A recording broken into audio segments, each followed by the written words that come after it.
স্পষ্ট। ফলে আইনটাকে আসলে আমরা যতভাবেই সংশোধন করি না কেন, এই মনস্তত্ত্বটার কারণে কিন্তু মানুষের কাছে ওই অনাস্থাটা আসলে থেকে যাবে। এটা একটা বড় প্রবলেম। আমি কোনোভাবেই আসলে এই আইনটা সম্পূর্ণ সংশোধন করেও এই নামটাও যদি রেখে দিই, তাহলেও মানুষ এই আইনটাকে বিশ্বাস করবে না আসলে। ফলে এই মনস্তত্ত্বটা পরিবর্তন করে, যেখানে আমরা বলেছি যে এটা যেই সুরক্ষা, সেই সুরক্ষার জন্যই একটা ইন্টেনশনটা পরিবর্তন করে আমাদের আইনের পরিবর্তন করা দরকার। এখানে অনেক ধরনের প্রস্তাবনা এসেছে, সেই প্রস্তাবনাগুলোকে আমলে নেওয়া উচিত এবং সেটা আমলে নিয়ে নতুনভাবে আসলে আইনটাকে বা পরিবর্তিত যে পরিস্থিতি আছে আরও যেসব বিষয় অ্যাড করা দরকার সংযোজন বিধান করে আইনটা করা উচিত।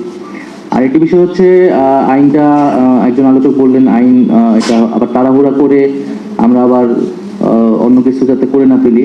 আমরা যেহেতু একটা সমাধান চাচ্ছি, এমন একটা সমাধান করা উচিত যেটা সাস্টেনেবল হবে আর কি, স্পষ্ট। ফলে আইনটাকে